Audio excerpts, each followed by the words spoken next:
প্রথমেই একটা মিক্সির জারে আগে থেকে ভেজানো মুগ ডাল নিয়ে নিয়েছি। এখানে 1.25 কাপ মুগ ডাল আছে, এর সাথে 1 ইঞ্চি আদা, একটা বড় সাইজের কাঁচা লঙ্কা আর 1 চামচ মৌরি আমি আগে থেকে জলে ভিজিয়ে রেখেছিলাম, সামান্য একটু হিং দিয়ে ভালো করে পেস্ট করে নিয়েছি। জল ছাড়া পেস্টটা করতে হবে। এবার পেস্টটা একটা বাটির মধ্যে ঢেলে নিয়ে এর মধ্যে হলুদ গুঁড়ো, জিরে গুঁড়ো আর ধনে গুঁড়ো দিয়ে ভালো করে 2 মিনিট ফেটিয়ে নিয়েছি। এবার এখানে কুচি করে নেওয়া পালং শাক দিয়ে দিলাম, পরিমাণ মতো নুন আর চিনি দিয়ে সব কিছু ভালো করে মিশিয়ে নিতে হবে।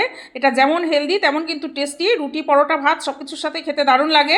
তো মেশানো হয়ে গেছে। এবার আমি এদিকে গ্যাস জ্বালিয়ে একটা আপ্পে প্যান বসিয়ে এর মধ্যে সামান্য একটু করে তেল দিয়ে দিয়েছি। দিয়ে এবার মেখে রাখা পালং শাক আর ডালের থেকে নিয়ে অল্প অল্প করে আমি এইভাবে আপ্পে প্যানে দিয়ে দিলাম। দিয়ে এটাকে ঢাকা দিয়ে 2 মিনিট রান্না করে নিয়েছি। উপর পিঠটা শুকিয়ে গেলে এবার এটাকে উল্টে দিতে হবে। উল্টে পাল্টে একটু লাল লাল করে এটাকে ভেজে নিয়েছি।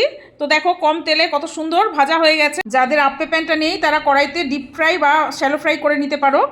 এইদিকে কড়াইতে সর্ষের তেল গরম করে এর মধ্যে গোটা জিরে তেজপাতা ফোড়ন দিয়েছি। দিয়ে একটু লঙ্কার গুঁড়ো আর হলুদ গুঁড়ো দিয়ে এর মধ্যে আদা আর টমেটোর পেস্ট দিয়ে দিয়েছি। দিয়ে ধনে গুঁড়ো, জিরে গুঁড়ো আর সামান্য একটু মিক্সির জারটা ধোয়া জল দিয়ে ভালো করে তেল ছাড়া পর্যন্ত কষিয়ে নিয়েছি। এবার পরিমাণ মতো জল দিয়ে দিলাম পরিমাণ মতো নুন।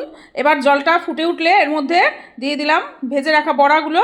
এবার দিয়ে ঢাকা দিয়ে 5 মিনিট রান্না করব। 5 মিনিট পর এই যে দেখো ঝোলটাও টেনে নিয়েছে। আর এর মধ্যে টেস্টের ব্যালেন্সের জন্য একটুখানি গুড় দিয়েছি। আর শেষে ঘি, গরম মশলা অবশ্যই দিতে হবে। দিয়ে তৈরি হয়ে গেল দুর্দান্ত স্বাদের বড়া পালং।